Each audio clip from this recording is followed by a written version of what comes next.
Thanks for joining us again.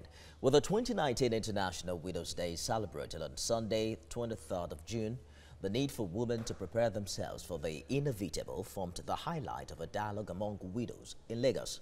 Officials of the United Nations and a non-governmental organization in the state were present. Correspondent Abimbola Akbebi was there for TVC. The absence or death of a life partner is usually an experience difficult to imagine, but can only be described by those who have experienced it. With more women falling into this category than men, the need for women to prepare themselves for it is the focus of this meeting. We understand how devastating it can be when you have lost someone, especially a husband who has been the breadwinner, and then suddenly he's no longer there. And then the question is, how prepared are you? You know, I think it's a time for women to begin to understand that they need to really start doing something. They need to undertake one or two little things to do, especially for those that are not working, that are not in paid employment.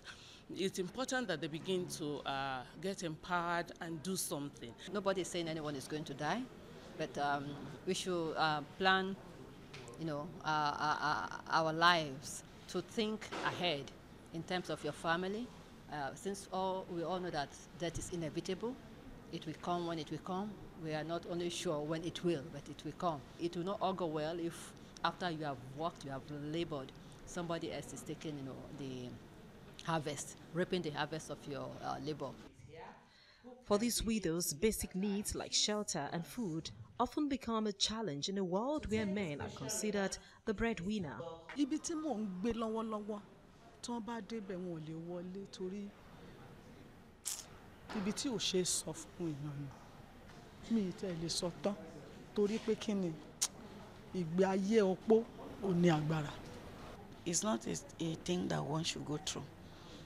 It's another war, because sometimes you pass through hell. See my children now, no school, nothing. The UK government says it is particularly interested in the humanitarian challenges Nigeria is faced with. Nigeria faces many challenges. The British government is and will remain a very, very strong partner of this government. We have our second largest development assistance program here in Africa, here in Nigeria, which includes issues like health and education, which will of course also have benefits for some of the challenges facing widows.